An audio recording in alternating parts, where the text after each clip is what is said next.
Hello friend, ସିନ୍ଦୁର ଖେଳ ସିରିଏଲରେ ଆଗାମୀ ଅଧ୍ୟାୟରେ ଆପଣମାନେ ଦେଖିବାକୁ ପାଇବେ ଓଂସ୍ ଆନିକୁ ନେଇ ଟ୍ୟୁସନ ବାହାରିଛନ୍ତି।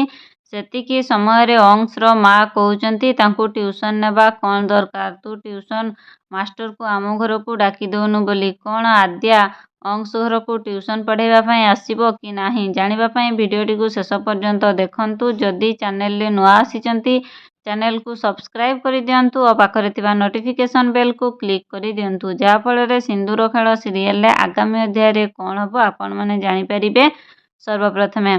ତେବେ ଓଂସ୍ ଆନିକୁ ନେଇ ଟ୍ୟୁସନ ଯିବା ପାଇଁ ବାହାରିଛନ୍ତି। ଆଗରୁ କଥା ହେଇଥିଲେ ଆନି ତାଙ୍କର ନୂଆ ଟିଚର୍ସଙ୍କ ପାଖକୁ ଟ୍ୟୁସନ ଯିବ, ତେଣୁକରି ସେମାନେ ଟ୍ୟୁସନ ଯିବା ପାଇଁ ବାହାରିଛନ୍ତି। ବାହାରିଥିବା ସମୟରେ ତାଙ୍କ ପରିବାର ଲୋକ କହୁଛନ୍ତି ତୁମେ କୁଆଡ଼େ ଯାଉଛ?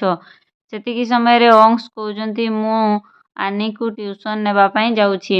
ତ ତାଙ୍କ ମା କହୁଛନ୍ତି ତୁମେ ତୁମ ଟ୍ୟୁସନ ଟିଚରକୁ ଘରକୁ ଡାକି ଦେଉନ, ତୁମେ କ'ଣ ପାଇଁ ତାକୁ ଡେଲି ନେଇକି ଯିବ?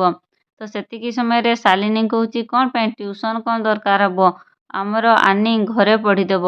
ତ ସେତିକି ବେଳେ ଓଂସ୍ର ମା କହୁଛନ୍ତି ଯେ ଆନିକୁ ଘରେ କିଏ ପଢ଼େଇବ?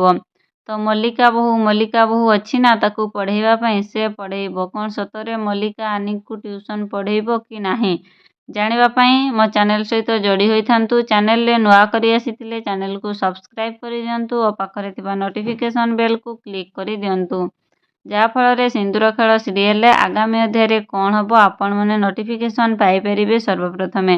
ଭିଡ଼ିଓଟି ଭଲ ଲାଗିଥିଲେ ଭିଡ଼ିଓଟିକୁ ଲାଇକ୍ କରନ୍ତୁ, ନିଜ ଫ୍ରେଣ୍ଡସ୍କୁ ସେୟାର କରନ୍ତୁ।